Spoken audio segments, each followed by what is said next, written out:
ሰላም ቤተሰቦች እንዴት ሰነበታችሁ ስለማን ተጀምሯል እንዴት ናችሁ ታዲያ ሳምንቱ እንዴት አለፈ እንዴትም ብሎ ይለፍ እሁድ ምሽታችንን ከሰለማን ጋር ቆንጆ እናደርገዋለን ምሽቱን እናሳምረዋለን ስለማን ነው ስለማን ስንል ግዘፍ የሚነሳ ታሪክን የሰሩ የሚነገርላቸው ሰዎችን እናነሳለን ጉዳዮችንም ጭምር ሀብቶቻችንንም ጭምር አንስተን ቆይታ የምናደርግበት ነው ይህ ወቅት እንግዲህ ከአባይ ውሃ ጋር በተያያዘ ተጽኖ ፈጣሪ የሆነ ስራ የተሰራበት ወቅት ነው ታዲያ በስለማን ስለ አባይ ውሃ ቆይታ ብናደርግስ ስለ አባይ ነው ቆይታ ምናደርግ አዎ ስለ አባይ ቆይታ ስናደርግ ደግሞ በረጅም ታሪክ ሂደት ውስጥ ብዙዎች ስለ አባይ ተቀኝተዋል ጽፈዋል ደርሰዋል ገጥመዋል ብዙ መጽሐፎችን ጽፈዋል እንዲሁም ደግሞ ተዘፍኗልም ጭምር በርካታ የጥበብ ስራዎች ተሰርተዋል ለአባይ ሲያንስበት እንጂ የሚበዛበትም አይደለም ወደፊትም ብዙ ሲሰራለት ነው የሚኖረው አባይ ታላቅ ታሪክ ያለው ታላቅ ወንዝ ነውና ታዲያ እስከዛሬ ከተሰሩት ስራዎች ውስጥ ታዲያ አንዱን ለምን አናነሳው ሎሬት ጸጋዬ ገብረመድን እንግዲህ ብዙ ግዘፍ የሚነሱ ስራዎችን ሰርተዋል ከአባይ ጋር በተያያዘ አባይ የሚል ግጥምን ጽፈዋል ይህ ግጥም እንደ ታላቅነታቸው ታላቅ አድርገው ጽፈውታል ይህንን ግጥም ዛሬ በስለማን ስለ አባይ የሎሬት ጸጋዬ ገብረመድን ስራ ቆይታ እናደርጋለን ይህ ቆይታ ድንቅ ነው ተመልካቾች ድንቅ ቆይታ ነው የምናደርገው እዚህ መጥቶ ደግሞ ቆይታ የሚያደርገው በህትመት ሚዲያው ላይ ሰርቷል በሬዲዮም ላይ እንዲሁም ደግሞ በቴሌቪዥንም ጭምር ሰርቷል አሁን ላይ በኢትዮጵያ ራዲዮ እየሰራ ነው የሚገኘው ደራሲም ነው ጋዜጠኛም ጭምር ነው እንዲሁም ደግሞ ጸጋዬ ገብረመድን ስራዎችና ፍልስፍና የሚል መጽሐፍም ጽፏል ከሱ ጋር ቆንጆ ቆይታ እናደርጋለን በግጥሙ ዙሪያ ጋብዙልኝ እስኪ ወደዚህ እንኳን ደህና መጣ ሰላም ነው ወይ አረፍ በል እስቲ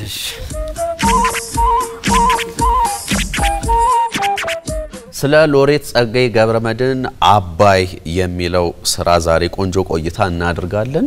ታዲያ ይህ የግጥም ስራ እንዴት ያለ ነው የሚለውን በእንግዳችን ነው አንተን የምታቀርብልን እናቀርባለን አዎ እስኪ ግጥሙ ምን ያክል ውበት ያለው ነው ምን ያክል ሞገስ ያለው ግጥም ነው ተመልካቾች እንከታተለውና ተመልሰን እንገናኛለን አባይ የምድር ዓለም ሲሳይ የቅድመ ጠቢባን አዋይ አባይ የጥቁር ዘር ብስራት የኢትዮጵያ ደም ኩሽ እናት የዓለም ስልጣኔ ምስማክ ከጣና በር እስከ ካርናክ በጡቶች ሽቅፍ እንዲላክ ለራህ ለፀሐዩ ግማድ ለጣህ ለከዋክብቱ አምላክ ከጥንተ ፍጡራን ጮራ የመነጨሽ ከኩሽ አብራክ አባይ የምድረኩሽ መኩሪያ በቅድመ ታሪክሽ ጥርጊያ ከደምቢያ እስከ ኑቢያ ከሜምፊስ እስከ ሜሮኤ በስልጣኔሽ ትንሳኤ ከዴልታሽ እስከ ዴር ሱልጣን ከኡመራ እስከ ምዱርማን አባይ ያቴስቶችሽ ግት ለዓለም ስልጣኔ እምብርት ጥቁር አባይ የጥቁር ምንጭ ካም የስልጣኔ ፍንጭ አንቺ የምድር ዓለም ሲሳይ በረሃውን ጥለሽ ግዳይ ሰሃራን እንዳከርማት ተልም ሰንጥቀሽው በወዝሽ ደም በጥበብሽ ስሮ ፋና አንቅተሽ ባንቀልባሽ አዝለሽ የቅድመ ታሪክን ዝና የራምሴስን አበ ሲምቦል የመነስን ልዕልና ባልፋ ያልሙጋን ሐውልት የቢያንኪን ፍልስፍና በካማምቦ የሰቦቃን በናፓታም የዛና ፌላኤ ያቴንስ ምኩራብ በልቅጾር ያሞንን ዜና አባይ ታላቅ ቅድመ ተስፋ የኪነት ጉባኤ አልፋ ረቂቅ አባይ ያንቺስ መገን ምጥቀትሽ አይተነተን የእጅ ማስነሻሽ በረከት ግብርሽ ካድማስ ሲከተት መንጣሊያሽ ከዕለት ዕለት መሻገሪያሽ ካመት ዓመት በመስዋዕት ሲወድቅልሽ በዝማሜ ሲፈስልሽ በመመለክ በመመስገን ጽላትሽ ከዘመን ዘመን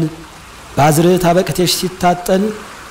አቤት አባይ ላንቺ መገን አባይ ረቂቅ የጠቢብ ዘንግ የከዋክብቱ ሰልፍ ደርግ የጨረቃን ጉዞ ፈለግ አስተምረሽ በጠቢብ ዘንድ በፍሳሽሽ ውጣ ውረድ በሙላትሽ ሚዛን ረገድ የሰማይን ጥርጊያ መንገድ የጊዜን መለኪያ ሰዓት ዚኒት ባንቺ ተቀምራ ከቴቤስ እስከ ካንዳራ ብስራትሽን እንደ ደመራ ስልጣኔሽ እንዳበራ የመጽሐፈ ሙታን ዜና አድርጎሽ ቅድመ ገናና ዛሬ ወቅቱ ራቀና ምድር ዓለም ያንቺን አድናቆት ፈለጉን መሻት ተስኖት እንዲህ ባንቺ መንከራተት ታሪክ ወሮታሽ ጠፍቶበት ትናንት በባዕድ ጩኸት ዛሬ ባላዋቂ ሁከት ቋንቋ ለቋንቋ ቢራራቅ የቅድሚያሽ ንድፍ ላይ ፋቅ እዚህ ደማም እዚያ ተማም መባልሽ ብቻ ባይበቃም የቅርጽሽ ጭብጥ ይዞታ ሆይታሽ እስካልተፈታ አባይ ፋናሽ ህልም ርቅ ፈለግሽም ቢሆን ደረቅ እንዴት ነበር ብለን ካልደረስንበት ፈልፍለን የጥንቱ አባይ እንዴት ትሆን አባይ አባይ ግዮን ከምንጯ የጥበብ ሳሎን ግሪክ ፋርስና ባቢሎን ጭረው በቀዱበት ሰሞን አባይ ያማለክቷን ቀልባ የቤተ ጥበባት አምባ ከኩሽ ቅድማ አበው ብሁል ከተራራሽ አናት ቁልቁል የሰው ዘር የታሪክ ፊደል ገና ከጽንሱ ሲረቀቅ ለሰይም የትብቱ ቆባ ምጥቀቱን ለማንጸባረቅ ዘላለሙን ለማሳወቅ እስከ ሜዲተራኒያን ጢስ እሳትሽ ሲፍለቀለቅ አባይ ግዮን ለማለክቶች አምላክ ለአሞን የኪነት ምንጩ እምትሆን ለአሮስ ርቱ አክናፋት ለዳዮናሲስ አባት የምብርትሽ የፀሐይ አምላክ ተቀስቶ በሰማያት ያረበበብሽ እንደሳት ጥቁር አባይ የጥቁር ምንጭ ካሜ ስልጣኔ ፍንጭ የቅድመ ታሪክሽ ጥርጊያ ከደምቢያ እስከ ኑቢያ የኢትዮጵስ ደም የኩሽናት አባይ የጥቁር ዘር ብስራት የዓለም ስልጣኔ ምስማክ ከጣና በር እስከ ካርናክ በጡትሽ ሽቅፍ እንዲላክ ለራህ ለፀሐዩ ግማድ ለጣህ ለከዋክብት አምላክ ከጥንተ ፍጡራን ጮራ የመነጨሽ ከኩሽ አብራክ ሰሃራን እንደ ምሁር ተልም ያለመለምሽ በወዝሽ ደም የቅድመ ጠቢባን አዋይ አባይ የምድር ዓለም የዓለም ሲሳይ ለየኔ ታስረስ የኔ ሰው 1964 ቴብስ የሙታን ከተማ እሳቱ ያበባ ከጸጋዬ ገብረመድህን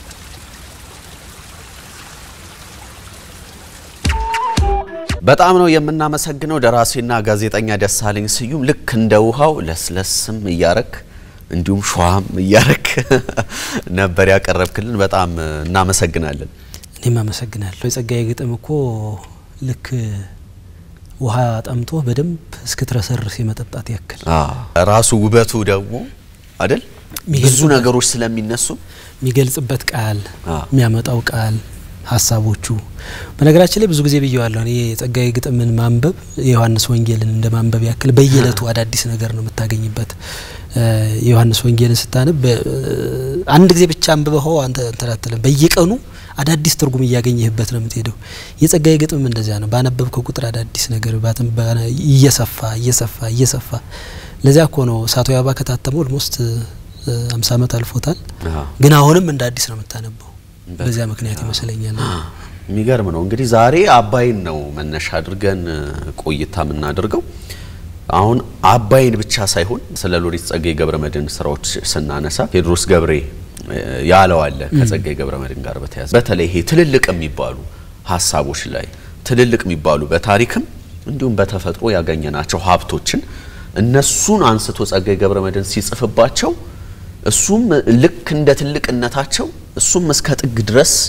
ያስብባቸዋል ወይም ደግሞ በጣም ሐሳቢነቱን ያሳይባቸዋል እነሱ ላይና አንተ እዚህ ላይ ምን ሐሳብ አለ እዚህ ጋር ተያይዞ ነገሩን ከስር ከመሰረቱ ብናየው እኔ ደስ ይለኛል እንግዲህ እንደ አቅም የጸጋዬ ላይ አንዳንድ ነገር ስለሞከርኩኝ ጸጋዬ ብዙ የሚያሳስበው ብዙ የሚያስጨንቀው የሰው ልጆች ጉዳይ ነው የሰው ልጆች ጉዳይ ስንል ከሚብለጨለጨው ነገር ባሻገር ነው ከምናየው ነገር ከዛሬ ባሻገር ነው ወደ ኋላ ይመለሳል ወደፊት ይሄዳል ሜታፊዚካል ነው ከምናየው ነገር ውጪ የረቀቀ የመጠቀ ነገር ማሰብ ነው ለጸጋዬ ብዙ ጊዜ ስሜት የሚሰጠው የሚመስለኝ በብዙ ስራዎች ውስጥ እንዳየሁት ኢጂፕቶሎጂስት ነው ይባላል የኢጂፕት የቅድመ ጥናት ስለ ግብጽ ስልጣኔ ቅድመ ጥናት ወይም ግሪኮሎጂስት እንደሚባለው ማለት ነው የግሪክን ጥናት የሚያጠና ግሪኮሎጂስት እንለዋለን የግብጽን ቅድመ ስልጣኔ የሚያጠና ኢጂፕቶሎጂስት እንላለን እና ጸጋዬን እንደ ማዕረግ የሚሰጡ ሰዎች አሉ አክቹአሊ ይሄ ጥናት መስክ ነው እና ጸጋዬ ለምንድን ነው ወደዚያ የሚያተኩረው ብለህ ስትመለከት ከምናየው ነገር ባሻገር የሆነውን ነገር ይፈልጋል ጸጋዬ ይሄን ካነሳን የሰው ልጅ እድሜ ዘመናትን አልፏል የጋሪዎች ስርዓተ ማህበር የምናምን እንደዚህ ምንላቸው የሰው ሳይንስ እንኳን በደረሰበት መንገድ ያለፋቸው የስልጣኔ ደረጃዎች አሉ በእነዚህ ስልጣኔ ደረጃዎች ውስጥ ዋና የሚባሉ ስልጣኔዎች አሉ የሰው ልጅ አስመዘገባቸው ተብለው በታሪክ የተመዘገቡ ወይ ምን እንደነቀባቸው ለምሳሌ ስርዓተ መንግስት አንድ ስልጣኔ ነው መንግስትን መመስረት መታሰቢያዎችን ማስቀመጥ የአክሱም ሐውልት ምንለው መታሰቢያ ነው የግብጽ ፒራሚድ ምንለው መታሰቢያ ነው ወይ ሐውልቶች መታሰቢያዎች ናቸው ጽህፈቶች መታሰቢያ ባይዘው ጽህፈት ደግሞ ሌላ ስልጣኔ የስነ ከዋክብት ስልጣኔ ያለ ከመሬት ባሻገር ከዋክብትን መመርመር መቻል የስነ መድኃኒት ስልጣኔ ያለ ባህር ሐሳብ ስንል ቁጥር ማለት አይደል የቁጥር ስልጣኔ ያለ እነዚህ በሙሉ ስልጣኔዎች በየዘመናቱ ሲከሰቱ አንድ ነገር መሰረት ያደርጋሉ ያ ነገር ምንድነው እምነት ነው እምነት የሚባለው ነገር የሰው ልጅ ለመጀመሪያ ጊዜ ፈጠረው የሚባለው ስልጣኔ እምነት ነው በሳይንስ እንመለከት የሰው ልጅ ከሃይማኖት እይታ ውጭ ማለት ነው የሰው ልጅ ከምናየው ነገር ባሻገር እውነት አለ ብሎ ማመን ጀመረ ከምናየው ነገር ባሻገር የፈጠረን የሆነ ነገር አለ ብሎ ማመን ጀመረ ይሄ እምነት የሚባለው ነገር እስካሁን ያየናቸው ነገሮች በሙሉ ፈጠረ እስካሁን ያየናቸው ለምሳሌ ቁጥር የሚታይ ነገር አይደለም የእምነት ውጤት ነው 7 ምንድነው ቁጥር ነው አይደል ግን የሚታይ ነገር እኮ አይደለም 7 ድንጋይ ደርድረ ካልቆጠርከው በቀር ወይ 7 የሆነ ነገር ከምታየው ነገር ባሻገር ነው ዛቲዝ እኔ እናንተ አሁን እዚህ ተቀምጠን የምናወራው እምነት ነው ጠርተ ስትቀርጸኝ አምነህ ጠርተኸኛል እኔም ደግሞ ከቀረጸኝ በኋላ ያስተላልፈዋል ሚል እምነት አለ በእኔና ባንተ መሃል ኢኮኖሚ የእምነት ውጤት ነው ያንተን አንድ በሬ ወስጄ እኔ የሆነ ወረቀት ምከፍለው እምነት ስላለ ነው ወረቀቱ በሬን ይተካል ብለ ስላመንክ ነው ነዳጅ መኪናህን ወስደህ ነዳጅ ምትቀዳው ውሃ እንደማይሸጥልህ ስለምታውቅ ነው እምነት አለ እና የሰው ልጅ ትልቁ ግኝቱ የሚባለው እምነት ነው እምነትን ከወሰድከው ደግሞ ከማን ጋር ይገናኛል ነው አሁን ከአባይ ጋር ይገናኛል አሁን ወደ ጸጋዬ እንትን ለማምጣት ነው ምክንያቱም የመጀመሪያዎቹ ስልጣኔዎች ምንላቸው በሙሉ አባይ ወንዝን ተከትሎ የተፈጠሩ ናቸው የቁጥር ብንል ጂኦሜትሪ ብንል ስነ መንግስት ብንል ኪነ ጥበብ ብንል ስነ ጽህፈት ብንል ስነ መድኃኒት ብንል ኮከብ ቆጠራ ብንል በሙሉ እነዚህ ስልጣኔዎች አባይን ተከትሎ የተፈጠሩ ናቸው ስለዚህ ጸጋዬ በብዙ ስራዎች ውስጥ ወደ ኋላ ይመለሳል ኢጂፕቶሎጂስት ነው ሲባል የቀድመ የግብጽ ጥናት ሲያጠና ግብጽ ከኢትዮጵያ የተለየች አይደለችም ለሱ የኢትዮጵያ ማን ነው የሰው ልጅ መሰረቷ ኢትዮጵያ መሆኗን ጸጋዬ ይቀበላል ስለዚህ እንደውም ባንድ ቃለ ምልልሱ ምንድነው የሚለው ሰው እዚህ ተፈጠረ ካላችሁ ነጮቹን ነው የሚላችሁ ሰው እዚህ መፈጠሩን አምናችኋል አርኪኦሎጂስቶቻችሁ መጥተው አረጋግጠዋል ሰው እዚህ የተፈጠረው ሰው እንቅልፋም አልነበረም ሲፈጠር ዝም ብሎ እንደ እንስሳ ይኖር አይደለም የፈጠረውን ስልጣኔ ነው እናንተ የምትኖሩት ነው የሚለው እሱ እና አባይን እንግዲህ በዚያ መንገድ ነው እሱ ይዞት የመጣው እና እንዳልከው ልክ ቴዲም ዶክተር ቴዎድሮስ ገብሬ ባንድ መጣጥፉ ጸጋዬ ጉልህ የሆኑ ሲምቦሎችን ይወስዳል በኢትዮጵያ ታሪክ ውስጥ የመጡ ሲምቦልስ ምንላቸውን ጸጋዬ የተፈጠሩትን ነው የሚያመጣቸው ነገር ግን እንዳሉ ብቻ አይደለም ይቀበላቸው ወይ መልሶ ይፈጥራቸዋል አባይ ሊማሊሞ አዋሽ ደመራ ጴጥሮስ ቴዎድሮስ ምኒልክ ዘራይ ድረስ እነዚህ በሙሉ ሲምቦሎች ናቸው ስም ያላቸውን ያመጣቸውና በእነሱ ስር ግን ትናንት የነበረውን ብቻ ሳይሆን ወደ ነገ እንዴት ልንሻገር እንደምንችል ይቀርጽባቸዋልና ቴዲም በጥሩ እይታ ነው ያየው ለማለት ነው ስላስፋፋሁት ይቅርበኝ ጥሩ ነው እንጂ ነገር ከስሩ ውሃ ከጥሩ ይባላል ደግሞ ስለ ውሃ ነው የምናወራው ልክ ነው የአባይ የሚለውን የሎሬት ጸጋዬ ገብረመድህንን ስራ ስናወራ እዚህ ላይ አባይን በሴት ጾታ ነው የሚገልጻት ይሄ ደግሞ አልተለመደም ብዙ ጸሐፊያን ብዙ ሲጽፉ ሲደረሱ ግጥምም ሲጻፍ አባይን እንደ ወንድ ነው እኛም ደግሞ እንዲሁ በንግግራችን መሃል ስናወራ አባይን አሁን አንተም ራሱ እንዴት ነው አባይን በወንድ ጾታ ነው አይደለ አባይን እንገድበው ብለን እንጂ ምናወራው እንገድባት እስቲ ብለን አይደለም ምናወራው ሎሬት ጸጋዬ ገብረመድህን ግን እዚህ አባይ የሚለው ስራው ላይ አባይን በሴት ጾታ ነው የሚያስባትና ይሄንንስ እንዴት አየኸው አጋጣሚ ሆኖ ጸጋዬ ገብረመድህን ስራዎችና ፍልስፍና የሚለው መጽሐፊ ዋነኛው ትኩረቱ የጸጋዬ ፍልስፍና ሴትን መሰረት ያደረገ ነው ሚል ነው የኔ ቴሲስ እሱ ነው ጸጋዬ ሴትን በልዩ መንገድ ይመለከታል እሱም በተደጋጋሚ ያነሳዋል በልዩ መንገድ ከሚመለከትባቸው ነገሮች አንዱ ስንወስድ በእኛ ካልቸር ብዙ ደራሲዎች ወይ ብዙ ጸሐፊዎች ወይ ብዙ ሰዎች ለአባይ ወንድ ሚል ስያሜ ይሰጡታል ግን ኢትዮጵያን በወንድ የሚጠራ ሰው ሰምተን አናውቅም እሱ የራሱ እንትን አለው የራሱ ትርጉም አለውና ጸጋዬ እሱን ነው የሚከተለው በጸጋዬ እይታ ውስጥ ሴት የጥበብ ምንጭ ናት ሴት የእውነት ምንጭ ናት በጸጋዬ እይታ ውስጥ በጸጋዬ ፍልስፍና ውስጥ እኔ እንደደረስኩበት አባይንም ሴት አርጎ ሲስላት ቀደም ሲል የዘረዘርናቸው ነገሮች በሙሉ በአባይ ምክንያት የተፈጠሩ ስለሆኑ ነው። ሴት በሌለችበት ስለ ዘር ልታወራ አትችልም። ሴት በሌለበት ስለ ፍሬ ልታወራ አትችልም። ስለ ተዘራ ዘር ወይ ስለሚገኝ ፍሬ ወይ ስለ ጥበብ ልታነሳ አትችልም። በጸጋዬ እይታ ቅድም ያልናቸው የአባይን ወንዝ ተከትሎ የተፈጠሩ ለምሳሌ ጽፈት በፓፒረስ ላይ ወይ በብራና ላይ ወይ በድንጋይ ላይ መጻፍ የተጀመረው አባይን ተከትሎ ነው። እንዳልኩት ሐውልትን መሰል ነገሮች ፒራሚድ መሰል ነገሮች የስልጣኔ መገለጫዎች እኮ ናቸው፣ ግንባታዎች ናቸው። እነዚህ የሰው ልጅ ታሪኩን ለማስቀመጥ ያረጋቸው ትግሎች ናቸው። ከተማ መስረታ፣ የስነ መንግስት መስረታ፣ ከዋክብትን ቀንና ሌሊትን ማስላት፣ ቀኖችን መቆጠር፣ ወደፊት ወደ ኋላ ማስላት፣ የዛሬ 1000 ዓመት አርብ ቀን ምን ቀን ውሎ ነበር ብሎ ማስላት፣ ይሄ ባህረ ሐሳብ ጥበብ፣ እነዚህ በሙሉ የአባይን ወንዝ ተከትሎ የመጡ ናቸው። ስለዚህ የጥበብ ምንጭ ነው ማለት ነው አባይ፣ የፍሬ ምንጭ ነው ማለት ነው አባይ። ስለዚህ ሴት አርጎ ነው ጸጋዬ መሳል ያለበት። አንድ ቃለ ምልልሱ ላይ ምንድን ይላል ጸጋዬ? ድሮ በድሮ ስልጣኔ ሴት ልጅ የነበራት ስፍራ ከፍተኛ ነው ይላል። ለምን ይልና እኛ የአድባር ልጆች ነን፣ አድባር ደግሞ ሴት ነች፣ ኢትዮጵያም ሴት ነች። ስለዚህ ለሴት ልጅ የሚሰጠው አክብሮትም ከወንዱ የላቀ ነው፣ ሴት ለመሪነት ቅድሚያ ይሰጣታል ይላል። ወደ ኋላ ተመልሰን አሁን ይሄን ታሪክ ስናጠና ቅድሚያ መሪ የነበሩ ሴቶች የተገኙት ከዚህ መሬት ነው፣ ከኢትዮጵያ ነው። ወይም ይሄን አባይን ስልጣኔ ተከተለ ስቲል የምታገኘው ነገር ነው። ስለዚህ አባይን ወንድ አድርጎ ሊጽፈው አይችልም ጸጋዬ። ይሄ ሁሉ ስልጣኔ የተገኘው ከአባይ ነው ካለ በኋላ ለምለም ድንግል ምናምን አርጎ ሊስል የሚችለው በሴት መንገድ ነው። ሴት አርጎ ነው ሊስላት የሚችለው። ስለዚህ አባይ ጋር ብቻ አይደለም እንደ ትልቅ ፍልስፍናውም ነው። ዛት ዝኮ እንትን ወንዙን አይደለም የጻፈው። ያ ውሃ ግን ደም ነው። የምን ደም? የስልጣኔ ደም ነው። ያለ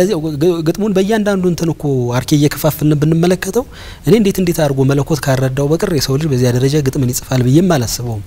ለምን መሰለ? ያንዳንዱ የተጠቀመው ቃል እዚያ ውስጥ በካልኩሌሽን የሚገባ አይደለም። የሆነ መንፈስ ምርቶ ምጽፈው ወይ የሆነ በሌላ ከምናውቀው ካለንበት ስቴት ባሻገር ሆነ ስትጽፈው ካልሆነ በቀርና ይሄን ስለምናየው ወንዝ ይሄ ድንጋይ ላይ እንትን ይያለ እየተንከባለለ ስለሚሄደው ወንዝ ስለ ውሃው ስለምናምኑ አይደለም። ከዚያ ባሻገር ስላለው ይሄ ወንዝ ስላቆመው ስልጣኔ፣ ይሄ ወንዝ ስላስተሳሰረው ህዝብ፣ ይሄ ወንዝ ስላቆየው ታሪክ ነው የሚነግር ጸጋዬ። የሚገርም ነው በጣም። አሁን ስታነሳው እንግዲህ የኢትዮጵያ ስነ ግጥም ታሪክ ያጠናው ብርሃኑ ገበየው እንደጻፈው አባይ የተሰኘው ይህ የሎሬት ጸጋዬ ገብረመድህን ስራ ለኢትዮጵያ ስነ ግጥም ደረጃ በደረጃ 1 ላይ የሚቀመጥ ለራሱ ለጸጋዬ ገብረመድህንም በጣም እንደ ቁጥር 1 የሚታይ የሐሳብ ልህቀቱን ያሳየበት ነው ብሎ ጽፎ ነበርና አንተስ? እውነትን ነው። ኦልሞስት የ8000 ዓመት ታሪክ እኮ ነው በዚህ ውስጥ ያስቀመጠው ጸጋዬ። የ8000 ዓመት ያለምን ታሪክ አስሮ ነው እዚህ ግጥም ውስጥ ያስቀመጠልን። እንደው ድምጽህ ያምራል ፏፏቴ ከንተን ስትወረወር እንዲህ ድንፋታ ምናምን የሚል ግጥም አይደለም የጻፈው እሱ። ነገራችን ላይ ግጥሙ 1964 ላይ ነው የተጻፈው። ያንን ዘመን ነው የሚገልጽልህ። ከኢትዮጵያ ከላይኛው የአባይ ተፋሰስ ተነሳ ስልጣኔ እስከ ግብጽ ድረስ ሄደ። ከግብጽ በኋላ ሜዲትራኒያን አይደል የሚገባው አባይ። ያንን የግብጽ ስልጣኔ ግሪኮች ወሰዱት። የግሪኮቹ ስልጣኔ ሮማዎች ወሰዱት። የሮማን ስልጣኔ አውሮፓይኛ ነው አለ። አውሮፓይኔ ነው ያለውን አሜሪካይኔ ነው አለች። ስለዚህ የነበረው ነገር ተንጠፋጥፎ እኛ እንዳልነበርን ተካድነን። ይሄ በእኛም ስንፍና በእነሱም በተሰራ ፕሮፓጋንዳ ነው ይላል ግጥሙ መጨረሻው ላይ። እና በአባይ ግጥም ውስጥ ይሄን ሁሉ ቁጭት፣ ይሄን ሁሉ ታሪክ፣ ይሄን ሁሉ ማንነት ነው ጸጋዬ ያስቀመጠው። በጣም የሚገርም ነው። ቃላቱን ግን በተመለከተ ራሱ በደንብ በሰፊው ብናወራ ደስ ይለኛል። በጣም ጠንከር ያሉ የሚያዙትም ሐሳብ ይዘታቸው በራሱ በጣም ትልቅ ነውና እነሱን አንዳንዱን ያነሳን ቆይታ ብናድርግ ደስ ይለኛል። ለምሳሌ ምን ይላል? ለራህ ለፀሐዩ ግማድ ለጣህ ለከዋክብት አምላክ ከጥንተ ፍጡራን ጮራ የመነጨሽ ከኩሽ አብራክ ይላል። ይሄ ምን ማለት ይሆን? እንግዲህ በገባይ ልክ ነው ማወራው። በነገራችን ላይ ጸጋዬን ደሞ ነገ ስናነበው ሌላ ደሞ የበለጠ አስፋፍተን እናነበዋለን ከነገ ወዲያ እንደዚያ ማለት ነው። ቅድም እንዳልኩት የመጀመሪያው የሰው ልጅ ትልቁ ስልጣኔ የሚባለው እምነትን ማመን መቻሉ ነው። ማመን መቻሉ ነገር ደግሞ ከሚታይ ነገር ባሻገር እውነት አለ ብሎ እንዲቀበል አድርጎታል። ከዚያ እውነት መካከል አንዱ የፀሐይ አምላክ ብሎ ፀሐይን አይደለም አምላክ የሚለው የፀሐይ አምላክ። እንግዲህ ቀንንና ጨለማን የምትነጥለው ፀሐይ የምትባለው ፍጥረት አለች። እቺ እችን ፀሐይ የሰራ ፀሐዩ እኮ ቀንና ጨለማን የምትለይልህ እሷ ናት ግን እችን ፀሐይ ደግሞ የሰራ ሌላ አምላክ አለ ብለህ ማመን ከዋክብት በጨለማ ሲወጡ ብርሃን የሚሰጡ እነሱ ናቸው እነዚህን ከዋክብት የሰራ ከዋክብቱ አምላኬ ናቸው አይደለም የቀደመው እምነት እነዚህን ከዋክብት የሰራ አምላክ አለ ብለህ ማመን እሱ ነው የሚጠቅሰው እዚህ ውስጥ ለራህ ለፀሐዩ ግማድ ለጣህ ለከዋክብቱ አምላክ ይላል አሁን እነዚህ የፀሐይ አምላክ የከዋክብት አምላክ ምናምን ብለህን ተምትላቸው መነሻዎች ናቸው የስልጣኔ መነሻዎች ናቸው ብለናል ዘን ይሄ መነሻ ከላይ ከደጋው ከኢትዮጵያ መሬት ተነስቶ የሳሃራ በረሃን ሁሉ አቋርጦ ምንድነው የምን በረሃ ነው የሚባለው በግብጽ ውስጥ ያለው እሱን በረሃ አቋርጦ ሜዲትራኒያን ድረስ ይደርሳል አባይ አሁን በዚህ መካከል የሚያስተሳስረው ህዝብ አለ የሚያስተሳስረው መልክዓ ምድር አለ የሚያስተሳስረው ካልቸር አለ የሚያስተሳስረው ማንነት አለ ግማድ ሚለው እሱን ነው ለማለት ነው የፀሐይ አምላክ የከዋክብት አምላክ ራህ ሚለው እንት ነው ራህ በረሃውን ነውና ለአባይ መስዋዕት ማቅረብ አባይ ከሚነሳበት ከኢትዮጵያ ብቻ እንት ምትሉ አይደል ሱዳን ብትሄድ በራሱ መንገድ ነው ያን መስዋዕትነት ያንን እምነት ፕራክቲስ ሊያደርግ የሚችለው ኢቭን ኢትዮጵያ ከዚህ ከሰከላ ተነስቶ በኋላ በሜጫ አቋርጦ በባህር ዳር ዙሪያ አቋርጦ እንደገና በዚህ በምንድነው ስሙ በምንድነው ወሎንና ጎጃም እንደዚህ እየለያየ መጥቶ በኋላ ደግሞ ኦሮሚያንና ጎጃምን እየለያየ ሄዶ እንደዚህ አይነት አይደለም ተሚለው በዚህ ጉዞ ውስጥ እንኳን የተለያየ አይነት ካልቸር ነው ያለው ያም ሆኖ ግን አባይን እንደገናንነት የመቀበል የአባይ ውሃን እንደጠበል የመቀበል ለአባይ መስዋዕትነት የማቅረብ ለአባይ የማዜም ለአባይ የመቀኘት ለአባይ የማንጎራጎር እንደዚህ እንትሮች አንድ እንትን አስተሳሳሪ ነገር ፈጥሯል ማለት ነው ግማድ ሚለው እሱን ነው እኔ እንደገባኝ አንድ የሚያስተሳስር ነገር ፈጥሯል እንዳልኩ ስልጣኔ ከሚታይ ነገር ባሻገር የሆነ ነገር አለ ብሎ ማመን በአባይ ምክንያት የመጣ ነው ይሄን ህዝብ ያስተሳሰረ ነው ግማድ ነው ሚለው በዚያ ልክ ነው እኔ መገነዘበው በጣም የሚገርም ነው ግን ማለት አንድ ቃል ይመስላል ግን በሰበቡ ጸጋይ በዚህ በጣም የታደለ ነው አንድ ቃል ይመስልሃል ግን ሲነግርህ በጣም ብዙ ነው ጸጋይ በዚህ በጣም የታደለ ነው ብቻውን መጽሐፍ ነው እንደው ካነሳሁ ላይ ቀር ብዙ ጊዜ እናገራለሁ ከንተን ውጭ በሆነ ከምንድነው ስሙ ከቋንቋ ተጽኖ ከሃይማኖት ተጽኖ ከምናምን ውጭ በሆነ ጸጋይን ብንመለከተው የጸጋይ ጥናት ተቋም ተብሎ መከፈት ያለበት ይመስለኛል እኔ አይ የኔ እንትን ነው ብሎ ወደ ራስ የመውሰድ አይነት ነገር ሳይሆን የጸጋይ ጥናት ተቋም ተብሎ ለብቻው አንድ ተቋም ቢከፈት ቢመሰረተለት በጸጋይ ስራዎች ላይ በጸጋይ እምነት ላይ በጸጋይ ፍልስፍና ላይ ብዙ መመራመር ቢቻል ብዙ ነገር መነጋገር ቢቻል እኔ ለኢትዮጵያ ብዙ ለታማዋል ሚቻል ይመስለኛል እንደው አንድ ተራ ነገር ላንሳል ለምሳሌ አባይ የተጻፈበትን ዘመን ስታዩ 1964 ነው ያ ጊዜ ማለት ከ53 ግርግር በኋላ በነገራችን ላይ ሰው ለውጥ የሚፈልግበት ይሆናል የተማረው ትውልድ ወደፊት ይምጣ የሚባልበት በተለይ ደግሞ የ60ዎቹ ከገባ በኋላ ቀጥሎ ኮን በሁለተኛው አመት ነው 66 አብዮት የፈነዳው ያ ማለት የተማረው ትውልድ የሚባለው በማርክሲስት አስተሳሰብ የሰከረበት ከማርክሳዊ እይታ ውጭ ዓለምን ማንንም የሚመራ የለም ተብሎ በታመነበት ጭራሽ ሃይማኖታዊ ነገር እምነታዊ ነገር ምናምን ጸያፍ ተደርጎ በሚቆጠርበት ሰዓት ጸጋይ ግን ካቋሙ ንቅንቅ አላለም ነበር ከዚያ በፊትም የጻፋቸውን ስራዎች ስትመለከት ቲያትሮቹንም ወሰዳቸው ግጥሞቹንም ወሰዳቸው ከዚያም በኋላ የጻፋቸውን ስትመለከታቸው ይሄ ዘመነኝነት አታይበትም በጸጋይ ላይ ዘመን ተሻጋሪነት ነው የምታይበት ይሄ ሰውየው ራሱን ችሎ መጠናት እንዳለበት የሚያሳየ ነው 66 አብዮት ሊቀሰቀስ 64 ላይ ቆሞ አባይን በዚህ ደረጃ መተንተን መቻል አንድ የተለየ ጥበብ የሚጠይቅ ነገር ነው እንዳልኩ ያን ጊዜ ሰው የማርክሳዊ እይታ ንባብ ላይ ነው የሚጣደፍ የነበረው ጸጋይ ግን ከዚያ ገለልተኛ ነበር ዘመን የሚሻገር እውነት ነው ይዞ ያን ጊዜም ይግተረተር የነበረውና እንዳልከው የጸጋይን አንድ ቃል በብዙ መንገድ ነው የምትረዳው እሱም ሲያመጣው ያን ቃል እንዲሁ ዝም ብሎ ቃል ያውቃል ተብሎ አምጥቶ እንትን ለማለት አይደለም ለመሙላት ምናምን ብሎ አይደለም በሰፊው ልተነተነው የምችለው ነው ጸጋይ ጥናት ተቋም የሚባል ቢመሰረት የሚል ሐሳብ አለ ግን እንዳልኩት ጸጋይን ለሆነ ቋንቋ ለመስጠት ወይ ለሆነ ሃይማኖት ለመስጠት ወይ ለሆነ ሙያ ለመስጠት ሳይሆን ገለልተኛ በሆነ መንገድ ከምን ጸጋይኮ ኢትዮጵያዊ ብቻ አይደለም አፍተሮል አፍሪካን እንዲይዞ ተሸክሞ ሲከራከር የኖረ ሰው ነው ከአፍሪካም አልፎ የጥቁር ህዝብን ስልጣኔ ይዞ ሲከራከር የኖረ ሰው ነው በዚያ መንገድ ብናየው ብዙ እናተርፋለን ከጸጋይ በትክክል እናመሰግናለን በጣም ጥሩም ጥቆማ ነው ትልቅም ሐሳብ ነው እንግዲህ አንዱ ግጥም ላይ ያለውን አንድ ቃል አንስተን ይሄን ያህል ዋጋ ያለው ከሆነ ሌሎቹ ደግሞ ስራዎች ሌሎቹ ደግሞ ያበረከታቸው ነገሮችም ውስጣቸው ምን ያህል ሐሳቦችን ምን ያህል ይዘቶችን ምን ያህል ዘመን ተሻጋሪ የሆኑ ዋጋ ያላቸው ነገሮችን እንደሚያስተላልፍ ነው የሚያሳየውና ግልጽ ነው የኔ ጸጋዬ ገብረመድህን ስራዎችና ፍልስፍና የሚለው መጽሐፍ ሪቫይዝ አረገው ወደ 319 ገጽ እንደዚህ ነው ያለው ግን 6 ግጥምና 6 ቲያትር ብቻ ነው እዚያው ስለማየት የሞከርኩት ያም ሆኖ እንደዝም ብሎ ነካነካ ነው እንጂ ዲቴል የሚካኤል ሽፈራውን እኮ ሚስተረኛው ባለቅኔን ማየት ይችላል ሀሁ ፐፑ ምትሏን ቲያትር ብቻ ነው አንዷን ቲያትር ወስዶ ነው ያየው ሙሉ መጽሐፍ ነው ግን የጻፈበት ሰውየው ጸጋዬ ብዙ ሊተነተን የሚችል ነገር አለው ሌላው እንግዲህ እዚህ ግጥም ላይ የምናየው አባይን የዓለም ሲሳይ ያደርገዋል እንዲሁም ደግሞ የኩሽ ምድር እውነትም አድርጎ ይስለዋል እና በዚህ ግጥም ላይ በተለይ ደግሞ አባይን ምን ያክል የጥቁር ህዝብ ስልጣኔ ማዕከላዊ ነጥብ አድርጎ ነው የሚስለው ጸጋዬ ቃል ያውቃል ሲባል በነገራችን ላይ በአማርኛና በኦሮምኛ አፉን የፈታው ተመሳሳይነት ይመስለኛል መጀመሪያ በኦሮምኛ ከዚያ በህፃንነቱ አማርኛ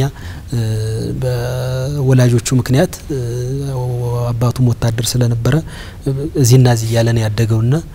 ከዛ ቀጥሎ ግዕዝም ሞካክሯል አማርኛ በደንብ ይችላል ፈረንሳይኛ ይሞካክራል እንግሊዘኛ በደንብ ይችላል ብዙ ቋንቋዎችን ስለሚችል ከብዙ ቋንቋዎች መካከል ደግሞ ቃል እየፈጠረ ያመጣል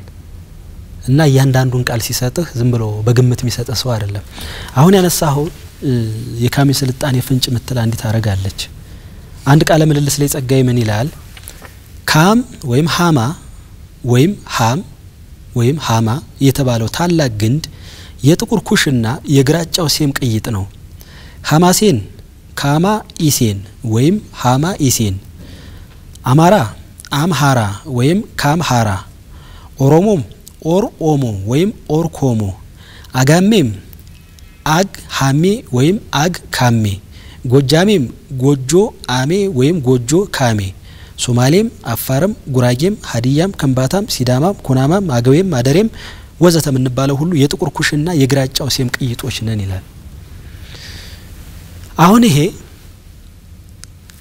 አንዲት ቃል ነው ካም ምትል ቃል ነው ወሰደው እዚህ ውስጥ ካም የሚባለው ለሆነ ሶሳይቲ መስጠው አይደለም ምን ማለት መሰለ ኢትዮጵያ አሁን ቀደም ስልጣኔ ባለቤት ናት እንላለን ያ ቀደም ስልጣኔ ባለቤትነቱ የሆነ ጎሳ ወይ የሆነ ቤተሰብ ብቻ አይደለም እሱን ለማሳየት ካም የካም ስልጣኔ ፍንጭልህና ካም የሚባለው ነገር በኔ መጠሪያ ውስጥ አለ ባንተ መጠሪያ ውስጥ አለ ወይም ጎጃሚ በሚባለው ውስጥ አለ አማራ በሚባለው ውስጥ አለ ኦሮሞ በሚባለው ውስጥ አለ ወላይታ በሚባለው ውስጥ አለ አፋር በሚባለው ውስጥ አለ ምናም ብሎ ተንትኖ ያሳያል እና የካም ዘርነን ብለ ስትጠራ ካም የሚባለው በስያሜዎች ውስጥ እንኳን እንዳለ እንዴት አድርጎ ያሳያል ይሄ ደረቅ የራሱ ቃለ ምልልስ የራሱ ንግግር ነው አሁን ኮት ያረኩት እና ስለ ስልጣኔ ስታወራ የሆነ ነገድ ወስደ የሆነ ሰፈር ወስደ ይሄ እንተና ስልጣኔ ነው ልትል እንደማችል ነው የሚነግርህ ለዛ ደግሞ እኔ ማሳያው የሚመስለኝ የኢትዮጵያ ውሃ በሁለት ነው ልትከፍለው የምትችለው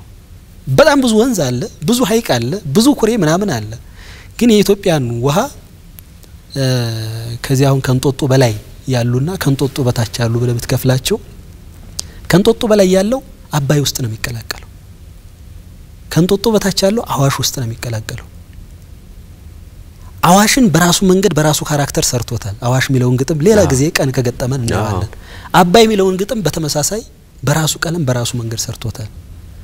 ከየሰፈሩ ምትነሳ ጅረትና ኩሬ የት ነው ሄዳ ምትቀላቀለው እዚህ ወንዝ ውስጥ ነው ከየቤተሰቡ የሚወጣ ልማድና ጠባይ የት ነው ሄዶ የሚቀላቀለው ማህበረሰብ ውስጥ ነው ያ ማህበረሰብ ኢትዮጵያ ነው ኢትዮጵያ የምትታወቅበት ስልጣኔ ደግሞ ያንድ ቤት ያንድ ጅረት ጉዳይ አይደለም ያንድ ግዙፍ ማንነት ነው ጉልበታምነት የምትፈጥረው ግን እነዚህ የየሰፈሩ እንትኖች ሄደው ያንን ገናና ማንነት የሚገነቡት እነሱ ናቸው እሱን ነው የሚላ አሁን የካሜ ስልጣኔ ፍንጭ ብሎ እነዚህም በሙሉ ሲዘረዝርልህ ከነዚህ ቤት በሙሉ ይወጣ ጥበብ አለ ማለት ነው ጥቁር አባይ የጥቁር ምንጭ የካም የስልጣኔ ፍንጭ እያለ ነው እንግዲህ ወደ 19 እና 20ኛው ስንኛ አካባቢ እውነትን ነው ቃሉም ሲጠራ ጥቁር አባይ ነው የሚባለው የጥቁር ስልጣኔ ነው ጸጋዬ መከራከሪያው ኖርማሊ ዓለምን የቀየረው የጥቁር ስልጣኔ ነው ነጮቹ እሱን ወሰዱት አላመዱት ከዚያ በኋላ ካዱን ነው የጸጋዬ ቴሲሱ በሙሉ ይሄ ነው መከራከሪያው እሱን ሌሎችም በኋላ ሰዎች አንትሮፖሎጂስቶችም አርኪኦሎጂስቶችም በብዙ መንገድ ምንድነው እውነቱን ደርሰውበታል ግን አምነው መቼም አይልከን አንተን ያሰለጠን ከይሊሉ አይችሉም ጸጋዬ የሚከራከረው በሱ ምክንያት እና የጥቁር ስልጣኔ ምንጭ የካም ስልጣኔ ፍንጭ እያለ የሚነግር ካም ማን እንደሆነ ኦሬዲ ነግሮናል የኩሽና የሴም ቅይጥ ነው ኩሽ የሚባለው ጥቁሩ አለ ሴም የሚባለው ምንድነው ይሄ መካከለኛው አለ የነሱ ምንድነው ውህድ ግራጫ ማንነት የሚለው እሱን ነው ጥቁርም ነጭም ያልሆነ ግራጫ መጣይ የምንለው ማለት ነው ስለዚህ እሱን ነው የሚነግረን የጥቁር የስልጣኔ ምንጭ ነው የካም የስልጣኔ ፍንጭ የሚለው እሱን ነው እዚህ ጋር ነው እንግዲህ ስልጣኔ ፍንጭ የተገኘው ከየት ነው ከአባይ መነሻ ነው ፍንጩ ከሱ በኋላ እየተስፋፋ እንዳልኩት እስከ ፒራሚድ ድረስ የሚደርሰው እሱ ነው ከዚህ ከአክሱም ሐውልት ተነስተ አክሱም ሐውልት 30 ሜትር የሚረዝም አንድ ሐውልት ነው ከዚያ በኋላ ያለ ግን በ100 ሜትሮች የሚለካ ትላልቅ ግንባታ መገንባት የደረሰው በዚህ መንገድ ነው እሱን ለማሳየት ነው ከዚህ ከቀለም ጋር በተያያዘ ግን ሎሬት ጸጋዬ እንዴት ነው የሚያስተናግደው በተለይ ይሄ የጥቁር ህዝቦች ታሪክ ሲል ጥቁር ነው የስልጣኔ መነሻ ሲል በተለይ ከአባይም ጋር ያያይዟል ከአባይ ጋር ተያይዞ የመጣው ግብጽም ማንሳት ይቻላል አንዱ አባይን መሰረት አድርጎ የመጣ ስልጣኔን ጨብጣለችና እሷ ደግሞ ያው ህዝቦቿ ቀዮች ናቸው ወደ መሐልም ደግሞ ጠየም ያሉ ህዝቦችንም አልፎ ይሄዳል አባይና ይሄንን እንዴት ነው የሚያስተናግደው ቅድመ ታሪክ ስልጣኔ ያለው ወይም ይሄ ነጮች ሞደርኒቲን መስርተው የቴክኖሎጂ አብዮት አስነስተው ከመጡበት ዘመኑ በፊት ያለ ስልጣኔዎች በሙሉ የጀመሯቸው ጥቁሮቹ ናቸው የሚል መከራከሪያ ያለው ለሱ መከራከሪያ አንድ መጽሔት ጋር ያረጋው ቃለ ምልልስ ላይ የሆነ ቃል እንወሰድ እሱን የናይል ስልጣኔ አካል ተብሎ የሚታወቀው ደቡብ ምስራቁ ምድር ማለትም አዛሪያ ኪስዋሂሊ ማዳጋስካር አቦርጂኒ ማዕከላዊ ምስራቅ ምድር ጥቁር አሚር ጥቁር አረብ ጥቁር ፍልስጤም ወዘተ ያለ ይጠራቸዋል ሰሜን ምስራቅ አፍሪካ ሜዲትራኒያን ጫፍ ምድር ጥቁር ግብጽ ጥቁር ሊቢያ ጥቁር ሳሃራዊ ሐውሳ ወዘተ ይላል ማዕከላዊ ምድር ፊላኒ ናይሎ ሳሃራዊ ቱትሲ ማሊ ወዘተ የካም ዘር ተቀጥላ ዘርፍ ልጆች መሆናቸው በዘመናዊ ፓላንቶሎጂና አርኪኦሎጂ በማስረጃ ተገኝቷል ይላል አሁን ይሄ ምንድን ማለት ነው ደምረን ስናየው በሙሉ በአለም ላይ የተከሰተው ስልጣኔ የጥቁሮች ስልጣኔ ነው በጊዜ ሂደት ግን አሁን ግብጽ እኮ የጥቁር ሀገር ናት በጊዜ ሂደት ከአረቦች ወደ አፍሪካ መፍለስ ወደ አፍሪካ መምጣት በጊዜ ሂደት እየተዋጡ ጥቁሮቹ ስለሄዱ እንጂ ምድሩ የጥቁር ምድር ነው በሙሉ እዚህ ጋር የዘረዘራቸው በሙሉ የጥቁር መሬቶች ናቸው ማናት ግብጽ ብቻ ሳይሆን እኮ ሊቢያም የስልጣኔ ሀገር ናት ግን ሊቢያም ብትሄድ አሁን ጥቁር አታገኝም ምንድነው የአረብ ቀለም ያላቸው ናቸው የምትመለከታቸው ቱኒዚያ ብትሄድ በተመሳሳይ እና ሞሮኮ እንደዚህ የሚባሉ ሀገሮች የአረብ ኤክስፓንሽን የዋጣቸው ናቸው እንጂ መሬቱ የጥቁር ነው የጸጋዬ መከራከሪያው ይሄ ነው ይሄ እኮ በተለያዩ ሃይማኖታዊ መጻፎችም እንደዚህ እንመለከተዋለን እዚያ ላይ ኔቲቭ እንዳልሆኑ አሁን የምንመለከታቸው ነጫጮቹ ወይ የአረብ ከለር ያላቸው ኔቲቭ እንዳልሆኑ ይታወቃል ቀድሞ ጥቁሮቹ የነበሩበት መሬት እንደነበረ በጣም ጥሩ ሌላው ደግሞ እዚህ አባይ የሚለው የሎሬት ጸጋዬ ገብረመድህን ስራ ላይ ከሚያቀነቅነው አንዱ ከመነሻው ይጀምራል ከሰከላ አንስቶ እስከሚሄድበት እስከ ሜዲትራኒያን ድረስ ይከተሏል በእነዚህ ሁሉ ውስጥ ደግሞ ማያልፈው ቀደም አንተ ነካክተኳል የማያልፈው የአየር ንብረት የለም ከመነሻው ተራራው ብለሃል ተራራውን መጋፈጥ ይተበቅበታል ሸለቆም ያጋጥመዋል በሸለቆ ውስጥ ማለፍ ይተበቅበታል ረግረጋማ ቦታዎችን የሚያልፋል በጣም ጭቃ የሆኑ የሚያስቀሩ ጭምር መልክዓ ምድሮችን አልፎ ሃሩሩንም ቀደም ብለዋል ሃሩሩም ሳይበግረው እሱንም አሸንፎ ነው እስከ ሜዲትራኒያን ድረስ የሚጓዘውና ይሄንን ምን ያክል ነው እዚህ ግጥም ላይ የሚያንጸባርቀው ጸጋዬ ከመነሻው እስከ መድረሻው እንደውም አንድ ስንኝ አለ ምናልባት ከዚህ ጋር ይያያዝ ይሆናል በቅድመ ታሪክሽ ጥርጊያ ከደምቢያ እስከ ኑቢያ የሚሉ ስንኞችም አሉበትና ሌላም እንዲሁ ከዚህ ሐሳብ ጋር የሚንጸባረቁ ካሉ እስቲ እሱ ልክ ነው አሁን ጥሩ እንደውም ጠቀስከው እንዳልከው ነው ጸጋዬ ከስር ከመሰረቱ ከላይ ጀምሮ እየተረከው ነው የሚሄደው ለምሳሌ ደምቢያኛ የምናውቀው ጎንደር ውስጥ ያለ አንድ ወረዳ ነው ሰሜን ጎንደር ውስጥ ደምቢያ ማለት ራሱ የጣና ዳር ነው ፎገራ እነ ደምቢያ ጣና ናቸው በጎንደር በኩል ጣናን የሚያዋስኑት እነዚህ ናቸው። የጸጋዬ ቃል አመሰራራት ቀደም ሲል እንደነገርኩና አሁን ደምቢያ ብላ አጥቆም ቀጥሎ ያለው ማነው ኑቢያ ነው አይደል? ለዚያ በፊት አቢሲኒያ አለ፣ አሁን ምን እንጠቀምበት ኢትዮጵያ አለ። ከዚያ ያልክ ያ የሚጨርሱ እንትኖች ተመሳሳይ ታሪክ ያላቸው ናቸው ይባላል። እሱ ራሱ ሰፊ ሰዓት የሚፈጅ ነው። ምኖ ኬንያ ስለተባለ ዝም ብሎ እንዳይመስል ሶማሊያ፣ ሊቢያ ያ የሚጨርሱ ሀገሮች አንድ ታሪክ አላቸው፣ አንድ መነሻ አላቸው። በኢትዮጵያ በኩል አንድ የሚታመንበት ነገር አለ። የኢትዮጵያ ግዛት አሁን የእቺ ምናውቃት ጭኛዋ በድንበር ያለችው ሳትሆን እታች ሜዲትራኒያን ድረስ እንደነበረ ነው እሱን ለማለት እና ከደምቢያ ሲል ከጣና መነሻ ነው። ደምቢያ ጣና መነሻ ላይ ከደምቢያ ከማን ከምንጩ ተነስቶ እስከ ኑቢያ ድረስ እንግዲህ ምንድነው አንድ ታሪክ የፈጠረ ወንዝ ነው። ይሄ አንድ ህዝብ የፈጠረ የኑቢያ ግዛት እኮ ተብሎ በአንዳንድ መጽሐፍ ተመለከተዋል። ኑቢያ የኢትዮጵያም ግዛት እንደሆነ እስከምን ድረስ ነው? አሁን ሜዲትራኒያን ጫፍ እስከምንላቸው ድረስ አሁን ቱኒዚያ ምናምን ተብሎ ሀገር እስከሆኑት ድረስ እስከነ ሊቢያ እንደዚህ ድረስ ማለት ነው። እነሱን ደግሞ ያስተዳደሩ የኢትዮጵያ ነገስታት እንደነበሩ ይነገራል። ያው ጉዳዩን ለታሪክ ጸሐፊ ተተነው ማለት ነው። እና ከመሰረቱ ከስር ከመሰረቱ ይነሳና እታች ድረስ ቅድም እንዳልኩት በዚያ መካከል የመጡ ስልጣኔዎችን፣ በዚያ መካከል የነበሩ ማንነቶችን፣ በዚያ መካከል የመጡ የጋራ እውነቶችን፣ በዚያ መካከል የነበሩ ገናና ማንነቶችን እየነገረ ይሄድና ያው ቅድም እንዳልከው እንትን ጋር ሜዲትራኒያን ጋር ነው የሚያቆመው። ከዚያ የተሻገረ ማለት በተወሶ የወሰድከው ካልሆነ በስተቀረ ከዚያ ያለፈ ስልጣኔ ግን ሌላው ዓለም የፈጠረልን ነገር የለም። ጸጋዬ ይሄን ነው የሚለን እና በደንብ አድርጎ ሜዲትራኒያን ድረስ በደንብ አስጉዞታል። ግጥሙን አይተው ከሆነ ከዚያ በኋላ ወደ ቁጭት ነው የሚመጣው። እኛማ እንዲ ነበርነን አባይን አልፈተሽነውም እንጂ አይናችንን ስለጋረዱብን እኛም ስንፍና ስለተጠናወተን አልፈተሽነውም እንጂ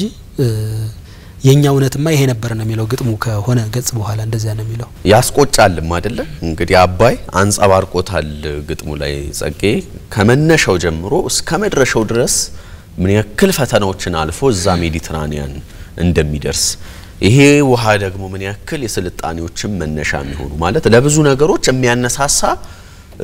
ሐሳብ አለው ውስጡ አባይ የሚለው በራሱና እሱንስ ምን ያክል አንጸባርቆታል። ይሄ በጉዞ የአባይ ጉዞ በራሱ በደንብ አድርጎ ገልጾታል፣ አብራርቶታል። በነገራችን ላይ ሲቪላይዜሽን ከሚገለጽባቸው ነገሮች አንዱ አርባናይዜሽን ነው፣ የከተማ መፈጠር ነው። የመጀመሪያዎቹ ከተሞች አባይን ተከትለው የተፈጠሩ ናቸው። ከተማ ማለት እንግዲህ ሰብሰብ ብለ በጋራ የምትኖርበት ማለት ነው። እንግዲህ ከተማ የቤተሰብ እኮ ማከሉ እሱ ነው። እንግዲህ የጋሪዎሹን የጫካውን ኑሮ ምናምን ተውና ሰብሰብ ብለህ ለመኖር የመጀመሪያ የሚያስፈልግ ነገር ውሃ ማካለው ውሃ በሌለበት ልትሰፈር አትችልም። እና የመጀመሪያዎቹ ከተሞች ደግሞ እነዚህ ናቸው። እሱ ግን የራሱ ታሪክ ዝም ብሎ የምትመሰርተው ነገር አይደለም። አክሱም ሐውልት እኮ ሲሰራ ብዙ ሰው ሊያልቅ እንደሚችል መገመት አለበት። ያን ያክል ድንጋይ ሲጓጓዝ መቼም በሰላም ዛሬ በክሬን ብድግ አድርገ እንደምትወስደው ምናምን አይደለም። ዝሆን ማላመድ አንድ በዝሆን ከሆነ የተጎተተው ዝሆን ማላመድ አንድ ስራ ነው። የዱርን ሳምጥ ተስታላመድ አደጋ ይኖረዋል። ድንጋይ ስትጠርባ አደጋ ይኖረዋል። ዛሬ እንኳን በብዙ ቴክኖሎጂ በሚረዳበት እንትን ግንባታ ላይ ምናምን አደጎች ይፈጠራሉ አይደል? ሰውና ሰዎች ይጋጫሉ አይደል? ላስተዳደር የሚያስቸግሩ ነገሮች ይፈጠራሉ አይደል? እነዚያ ነገሮች በሙሉ እዚያ ነበሩ። እሱ ሁሉ ጣውረድ እንዳልከው በደንብ አድርጎ ሰርቶታል። ግን ሽንፈቱን፣ ውድቀቱን፣ ምናምኑን፣ ግጭቱን ሳይሆን እዚያው ስም ተመለከተው ጥቁር ህዝብ ጥቁር ውሃ ብሎ ነው እሱ የሚገልጸው። ያ ጥቁረት የተገኘው ከሁሉም የተውጣጣ ጥቁር ሲባል በነገራችን ላይ አሉታዊ አይደለም፣ አዎንታዊ ነው። ጥቁር አፈር ስትል ገና ድንግል መሬት ማለት ነው። በደንብ ብዙ ነገር ሊቀበል የሚችል ማለት ነው። ነጭማ ከሆነ ምንድነው? ምንም የለውም እኮ በቃ እንትኑ ቀርቷል። ይሄ ጨው ብቻ ቀርቷል ማለት ነው። መርዛማ ሆኗል ማለት ነው። አሲዳማ ሆኗል ማለት ነው። ጥቁር ስትል እሱን ነው፣ ያን ለመግለጽ ነው። ከግጥሙ ዝርዝር ውስጥ ከስንኞች ውስጥ ምን ይላል? ለኦሩስ ርቱዕ አክናፋት ለዳዮናይሶስ አባት ይላልና ምን ለማለት ነው የፈለገው? ከአንድ ቃለ ምልልሱ ላይ የወሰድኩትን ልንገርህ። እሺ የኦሮሞ ገዳ ይላል። ከሱ በፊት የዛሬ 8000 ዓመት ሴቲ ኦራን ሲገድለው እናቱ አድባር ኦሲስ ወይም ማቴቴ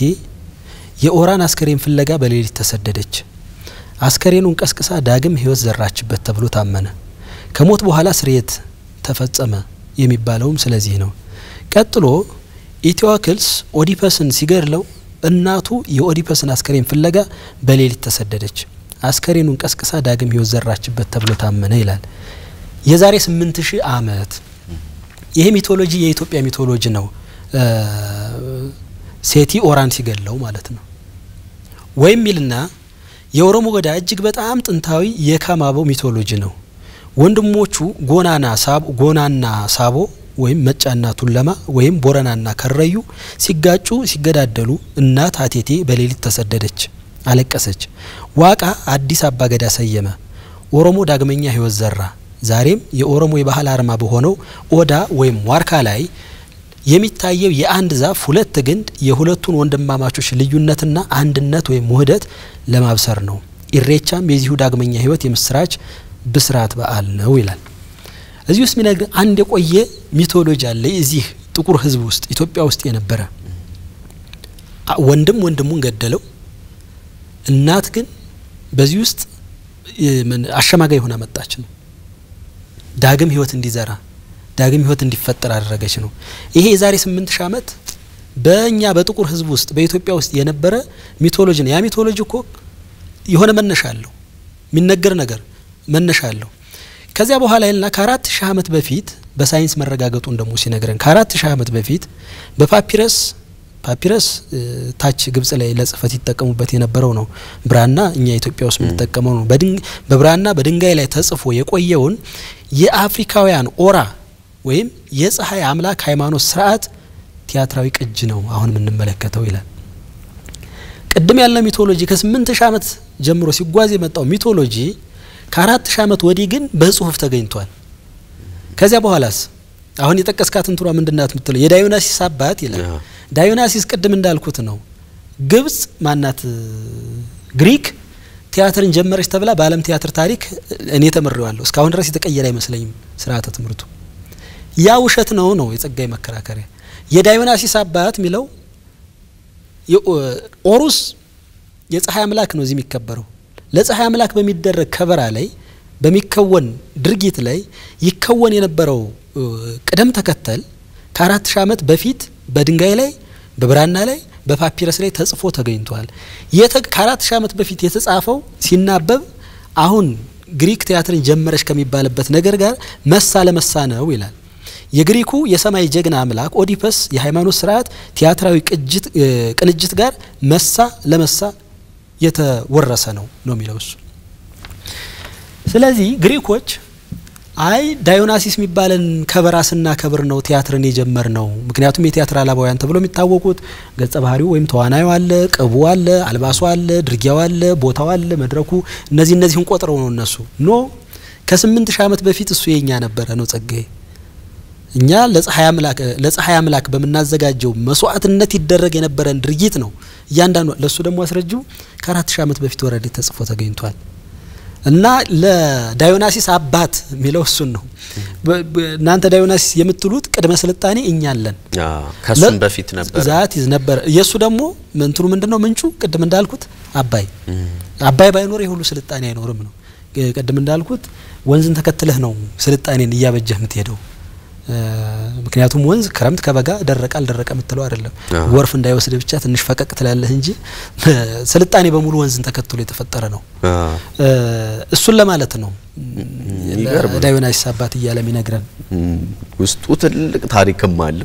እነዚህን ሁሉ ታሪኮች ደግሞ ያመጣም ግጥም ደግሞ የራሱ ባህሪ ያለው ቃላት መግጠም አለባቸው ሁለቱንም ፍልስፍና ያስኬደ ነው እንግዲህ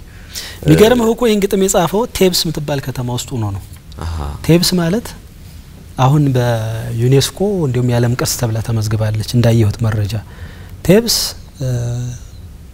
ግብጽ በድሮ ዘመን ከተማ አርጋ ተጠቀምባት የነበረች ናት የመጀመሪያዋ ከተማ እንደማለት ናት ግሪኮችን በነገራችን ላይ የራሳቸው ቴብስ የሚባል ቨርሽን አላቸው አሁን እኛ ምናወራው ስለ ግብጽ ቴብስ ነው ጸጋዬም ይህን ግጥም የጻፈው የሙታን ከተማ ነው የሚላት እንደውም እሱ ወይ በቃ ዴድ ሆናለች ቴብስ ምትባለው ይህን ሁሉ ስልጣኔ ተሸክማ የነበረች ከተማ በኋላ ግብጾች አዳዲስ ከተማ እየመሰረቱ ሲመጡ ረሷት አሁን እዚያ በስተድ የድሮ ግንባታዎች የድሮ ሐውልቶች ምናምን ነው የምታገኘው ለዚያ ነው በዩኔስኮ ስር የዓለም ቅርስ ሆና እንድትመዘገብ የሆነችው እና እዚያም ሄዶ መጻፉ በራሱን የሌላ ነገር ነው ያለው የሚመስለኝ ምን እንደው እርግጠኛ ነኝ ለጉብኝት ሲሄድ በቃ ልክ ሲያየው ስሜቱ ተቀሰቀሰ ግን የስንት ሺህ ዓመት ታሪክ ነው በአንድ ግጥም ውስጥ የሰጠን በ5 ገጽ ግጥም ውስጥ የስንት ሺህ ዓመት ታሪክ ነው ያስቀመጠል ሁሉን የዓለምን ማንነት በዚህ በጥቁር ፐርስፔክቲቭ ቁጭ አርጎ ያሳያል እና እያንዳንዱ መስመር እያንዳንዱ ቃል እያንዳንዱ ሐረግ በልዩ መንገድ የተሰራ ነው የሚደንቅ ነው እንለፍ እስኪ እንገረም ደግሞ በሌላኛው ሐሳብ ምን ይላል ሌላኛው ስንኝ ላይ የጊዜ መለኪያ ሰዓት ዚኒት ባንቺ ተቀምራ ይላታል አባይንና ምን ይላል ነው ምን ዚኒት ሚለው ቃል የዕብራይስጥ ይሁን የአረብ ይሁን አላውቀውም ግን ዚኒት ራሱ ትርጉሙ ምንድነው ሰማይ ሰማያት እንደማለት ነው የማይደረስበት ነጥብ እንደማለት ነው የሰለስቲያል የምትለው በእንትኑ በእንግሊዘኛው እንደዚህ የሆነ ከይታህ ባሻገር ያለ ግን እውነት መሆኑን የምታውቀው በቀላሉ ልታየው ማችለው ይሄ ከምን ጋር ነው የሚሄደው እንግዲህ ከባህር ሐሳብ ጋር ነው የሚሄደው ቅድም ያልኩት የጊዜ መለኪያ ስሌት የሚለው እሱ ነው የጊዜ መለኪያ ሰዓት ዚኒት ባንቺ ተቀምራ ይላል አሁን አባይን የተከተለ ስልጣኔ ባይኖር ኑሮ ቅድም እንዳልኩት የቁጥር ስልጣኔ አይኖርም የጊዜ ሐሳብ ስልጣኔ አይኖርም ጊዜን የመለካት ስልጣኔ አይኖርም ቀን ማታ 1 ሰዓት 2 ሰዓት አምና ዘንድሮ ክረምት በጋ ትናንት ዛሬ ምናምን ይባሉ መከፋፋዮች አይኖሩም ነበር ይሄ ዚኒት የሚባለው እንዳልኩ ከሚታይ ነገር ባሻገር ያለ ነገር ነው ሰማይ ሰማያት ብለህ ማሰብ ነው ሰማይ ሰማያት ላይ ደግሞ እንግዲህ ጨረቃ አለች ፀሐይ አለች እንግዲህ በእነሱ ነው ቀን ቆጠራ የምትገባው ማለት ነው እቺኛዋ ጨረቃ መቼ ወጣ ትገባለች እቺኛዋ ፀሐይ መቼ ወጣ ትገባለች እሱን ማጥናት ይጠይቃል ፀሐይ ወጣ ስትገባ በምን ያህል ሰዓት ርቀት ነው የሚሆነው እሱ እኮ ስሌት አለው ዘመናዊ ሳይንስ መሬት ፀሐይን ትዞራለች ፀሐይን በዞረሽ ቁጥር ልክ ከዚህ እየሄደች እዚህ ጋር ስትደርስ የሆነ ሰዓት ይሆናል እዚህ ጋር ስትደርስ የሆነ ሰዓት በዚያ ምክንያት ፀሐይን የምታይበት ከፀሐይ የምትርቅበት ምናምን ይሄን ልኬት መስራት ነው በተቀላላው የዚህኛው ሐረግ እሳቤ ምንድነው የጊዜ እሳቤን ወይም የባህር ሐሳብን ስልጣኔ ከአባይን ያገኘነው ነው አባይ ባይኖር እንደ አይነት ስልጣኔ አይኖርም ከምታየው ነገር ባሻገር እንዳልኩ ሀምና ዘንድሮ ክረምት በጋ ይያሉ ለማሰብ የሚያስችል የጊዜ ቁጥር እንደው አይደንቅህም ግን እንደው አሁን ሰዓት ምናምን ይያየን እንደሆነ ምናምን ስትል አሁን እኮ በቴክኖሎጂ ቀላል ነው የሆነ ሰርች አድርገህ ምናምን ልታገኘው ግን በጭንቅላት ብቻ ምንድነው አርቆ አቅርቦ ማሳያው ምናምን ሳይኖር የሆነ እንትን መብረሪያ መንኮራኩር ሳይኖር ምናምን ሳይኖር ከሰማይ ሰማያት ላይ ያለን እውነት ወስደህ በአእምሮህ ብቻ ካልኩሌሽን ሰርተህ ልከኛ የጊዜ ቆጠራ ቴክኖሎጂን መፍጠር ስልጣኔን መፍጠር ግሩም ነገር ነው አሁን በጣም የሚደንቅህ ነገር ህልም እኮ ቢመስል በአመቱ ስንት ቀናት አለ ሲባል 365 አንድ አራተኛ ትላለ 365 ቀን ሆኖ ሩብ ቀን ይጨመርበታል አሁን ይሄ እንዲህ አይነት ስሌት እንግዲህ የዛሬ ስንት ሺህ ዓመት እንግዲህ የተመሰረተ ማለት ነው ለምን በቃ 366 አድርገው አይገላገሉ ምናምን ትላለ ግን አይደለም የሆነ የሚዛባ ነገር አለ እንደዛ ብታረገው አሁን እንትኑ ራሱ ይገርማል በቃ ልኬቱ አሁን ዛሬ ያለነው ማን ነው ቀኑ እሁድ ነው አይደለ እሁድ በዚህ ቀን ራሱን የሚደግመው መቼ እንደሆነ እንደዚህ እንትን የባህር ሐሳብ ሰዎች ይነግሩሃል መቼ ሊደግመው እንደሚችል ራሱን ቁጥሩን ቀኑን ምናምኑን ይነግሩሃል ይሄ እንግዲህ በጣም ካምሮ በላይ የሆነ ስልጣኔ ነው እና የዚህ ምንጩ አባይ ነው የሚገርም ነው የዚህ ምንጩ አባይ ነው እስከዚህ ድረስ ርቀት መጓዝ የጊዜ መለኪያ ሰዓት ዚኒት ባንቺ ተቀምራ ቀድም እንዳልከው ደግሞ ከቴቤስ እስከ ዳንዳራ ደግሞ ቴብሳው ለከነ መነሻው የሚያረጋውን ቴብስ ከዚያ በኋላማ ዓለም ተቀባበለው ቆይ የራሱን የጊዜ ሐሳብ መፍጠር ጀመረ በነገራችን ላይ በዓለም ላይ ብዙ አይነት የጊዜ ቆጠራዎች ሊኖሩ ይችላሉ ግን ይሄኛው ነው ተካ የለም እስካሁን ክረምት በጋ ብለህ ልትቆጥር ትችላለህ ትናንት ዛሬ ይያል ልትቆጥር ትችላለህ እንዲያውም አንዳንዱ ትናንት የሚባልም የለም ዛሬ የሚባልም የለም ዝም ብሎ እዚሁ ላይ ነው የምንንከባለለው ሚል አይነት ሐሳብ የሚያላቸው አሉ ሌሎቹ ደግሞ ነው ትናንት የሚባል የለም ዝም ብሎ ወደ ነገ ነው እየሄድን ያለ ነው የሚሉ አሉ የኛን የጊዜ ሐሳብ ግን ስትወስደው እንትን ነው አይደለ ሚዞር ዙር ውስጥ ያለ ነገር ነው የኛ እንትን እንደዚህ ክበብ ውስጥ ነው አምናለን ዘንድሮ አለን ከርሞ አለን አምና ዘንድሮ ከርሞ እንደዚህ ያልከ ነው የምትሽከረከረው ለዚያ ነው ራሱን የሚደግምበትን አመት ታየዋለ ከአራት አመት በኋላ 366 ቀን ሲሆን ታያለ 367 ቀን የሚሆንበት አለ ይላሉ እሱ ግን በመቶ አመታት ውስጥ ነው በብዙ መቶ አመታት ውስጥ ነው እና በዓለም ላይ ብዙ አይነት የጊዜ ስልጣኔዎች አሉ ግን በፀሐይና በጨረቃ መቁጠርን የመሰለ ግን የተካው የለም እስካሁን እና ደግሞ እነዚህኞቹ ትክክል መሆናቸውን የምታየው ትንቢት ሁሉ ተተነብይባቸዋል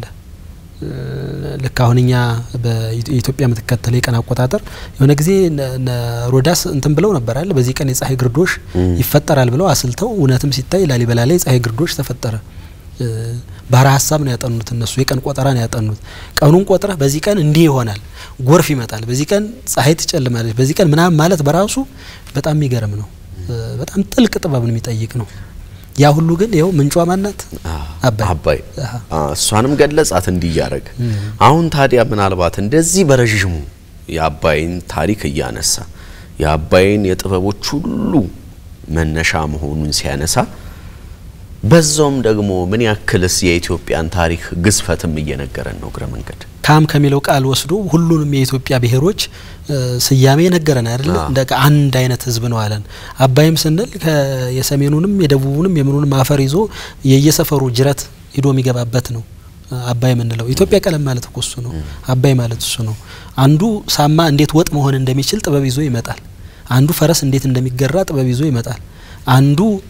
ሬት እንዴት መድኃኒት እንደሚሆን ጥበብ ይዞ ይመጣል ሌላኛው እርሻ እንዴት እንደሚታረስ ጥበብ ይዞ ይመጣል ሌላኛው እንሰት እንዴት ተፈቅፍቆ ምግብ ሊሆን እንደሚችል ጥበብ ይዞ ይመጣል ሌላኛው አፈር ተቦክቶ እንዴት ሰውነትን የሚያሳምር ቅባት ሊወጣው እንደሚችል ጥበብ ይዞ ይመጣል በሙሉ መታያቸው እነዚህ ስልጣኔዎች ናቸው በአባይ ላይ እኮ እንትን ያሉት የተገለጹት እኮ እነዚህ ናቸው የዚያ ሁሉ ድምር ውጤት ነው ይሄን ስልጣኔ የፈጠረው እንደየመልካ ምድሩ ሁኔታ ዛቲሳው ኢትዮጵያ ማለትም ደግሞ እሷ ናት ኢትዮጵያም እኮ እንደዚህ አይነት በነገራችን ላይ ከፍተኛው ተራራ ያለባት ዝቅተኛው መሬት ያለባት ካመት እስከ አመት ፀሐይ የሚኖርባት ካመት እስከ አመት ዝናብ የምታገኝ እንደዚህ አይነት እኮ ናት ኢትዮጵያ የኢትዮጵያን ታሪክ ግዝፈት በደንብ አድርጎ ከነገረን በኋላ ቁጭትም አለው ግጥሙ ላይ የሚቆጭበት ነገር አለው አንደኛ እንዳልኩ እኔ ጸጋዬን በቅርብ ለማወቅ ብዙ ሙከራ ስለማድረግ የተናገራቸው ንግግሮች የተቀረጻቸው እንደዚህ ምናምን ባገኘኋቸው ቁጥር ለማየት ሞክራለሁ የሆነ ሰዓት ላይ አዎ ችግር ውስጥ ገብተን አሁን ያለንበት እንትን ውስጥ ገብተናል ይላል እሱም ከንቱ ትውልድ ተፈጥሯል ኑግርን የሚል ግጥም አለው ሳቶ ያባለ በነገራችን ምንድነው በቃ እና መንዝር ነው አባቶቻችን ልጆች አልሆንም እኛን የሚያስደስተን ፒያሳ ሄዶ ቢራ መጠጣት መሸታ ቤት በሚሽከረከር መብራት መደነስ ትንባሆ ማጨስ ቁጭ ብሎ እዚያ መታልፍን ሴት መልከፍ መሸታ ቤት ምትሄድ ምን ልታረግ ሀገር ልታሻግር ስለ ሀገር ልትመራመር ሊሆን አይችልም እንደዛ ብሎ የጻፈው እንትን አለ አባትክስ ወለድኩ ይበል ሚል እንደዚህ እንትን አለው ግጥም አለው የቁጭት ከሆኑ እንደዚህ የሚገርሙ ነገሮችን ታሪኮችን ይነግርህና ችግሩ ይሄንን ግን የሚገነዘበው እንኳን የለም እና ቁጭት አለ ኢትዮጵያንም በደንብ አድርጎ እኮ ይገልጻታል የሁሉ ነገር መነሻ የሆነች ሀገር በሁሉም ነገር ተመልሰው ወደ ኋላ ስትቀር ያስቆጫል እኮ ለሚያዩ ሰው ጥሩ ነው ገለጸን ጸጋይ እጅግ አድርገህ ነው አንተም የገለጽከው ያው ግጥሙ እንዳልከው በጣም ሰፊ ነው በጣም ረቂቅ ነው ብዙ ነገር ይሻገራል ብዙ ታሪክን ያነሳል ብዙ ማይነካቸው ጉዳዮችም የሉም ያንን በዚህ በተሰጠን ጊዜ ውስጥ መሸፈን ማለት ከባድ ነው ግን ደግሞ ወቅቱ አባይን በደንብ ማንሳትም የሚገባን ሁሌ ሊዘመር ይገባል ስለ አባይ በተለይ አሁን ደግሞ ያው ከአመታት በፊት በጣም ትልቅ ስራ የተሰራበት ተጽኖ ፈጣሪ የሚባል ስራ የተሰራበት ጊዜም ስለነበረ አባይን ማንሳቱ ትልቅ ተገቢ ነው ብዬ አስባለሁ ጋዜጠኛና ደራሲ ደሳለኝ ስዩም ስለመጣ ቆይታ ስላደረግን እጅግ አድርጌ ነው ማመሰግነው በመጨረሻ ማስተላለፍ የምትፈልገው ቺን ነገር መናገር አለብኝ የምትላት ሐሳብ ካለች እድሉን ልስጥ አይ ሁሉንም ነገር ተናግሬው ያለው ግን ቀደም ሲል ያልኩት እንደው መቼም ኢትዮጵያ ቴሌቪዥን ብዙ ቦታ ነው የሚደርሰው ብዙ ተመልካች አለው የጸጋዬ ጥናት ማዕከል የሚባል እንደው መንግስትን መጠበቅ ምናምን ሳይሆን ግለሰቦችም ሊያረጉት የሚችሉት ነገር ነው የሆነ ገንዘብ ለኔ ለምሳሌ ቢሰጡ የኔ መመስረት ይችላል ማዕከሉና ፈቃደኛ ፍላጎት ምናምን ያለው ሰው እየመጣዚያ ውስጥ ጥናት እንዲያረግ ጸጋዬን የተመለከቱ ጸጋዬ የሰራቸው ስራዎችን እንደገና የመፈተሽ እንደገና የመፈከር ስራ እንዲሰራ ምክንያቱም ዘመን መሻገር መቻል አለበት የሱንተን ምለረስተው ምታልፈው ሰው አይደለም እና አሁን ማዕከል ይመስረት ሲባል የግድ እንደው መንግስት ይሄን ያርግ ምናምን እንደዚህ አይደለም ግለሰብም ሊያረጋው የሚችለው ነገር ነው እና መሰግናለን ቆንጆ ቆይታ ነበር ያደረግነው እንግዲህ ተመልካቾች ደራሲና ጋዜጠኛ ደሳለኝ ስዩምን የኢትዮጵያ ሬዲዮም ላይ ያገኙዋል አይደል አዎ ኢትዮጵያ ሬዲዮ ላይ እንዴ በነገራችን ላይ እኔ ኤፍኤም አዲስ 97.1 ነው ወደዚህ ተቋም ስቀጠር የተቀጠርኩት ግን ኢትዮጵያ ሬዲዮ ደግሞ ያሳደገኝ ቤት የገጠር ልጅ ስለሆንኩ ነው ሬዲዮ እየሰማሁ ነው ያደኩት የኢትዮጵያ ሬዲዮ በነገራችን ላይ በኤፍኤም ይደመጣል 93.1 ላይ በኤፍኤም ይደመጣል ሳተላይትም ላይ ይገኛል ብዙ ሰዎች ኢትዮጵያ ሬዲዮን እንትን ላይ ብቻ አድርገው ይስሉታል የድሮ ይሄ ሾርት እና ሚዲየም ዌብ ላይ ብቻ ግን በተለያየ አማራጭ ይገኛል እኔም አለሁ በጣም ጥሩ በተለይ ቅዳሜና እዛም ላይ ታገኙታላችሁ ስለተገናኘን ቆይታ ስላደረግን እጅግ አድርጌ ነው ማመሰግነው ሸኝ እሺ አመሰግናለሁ በጣም እኔም በጣም አመሰግናለሁ እሺ ሰላሙንልኝ ተመልካቾቻችን የሎሬት ጸጋዬ ገብረመድን አባይ የሚለውን ታላቅ ግጥም መነሻ አድርገን ከደራሲና ጋዜጠኛ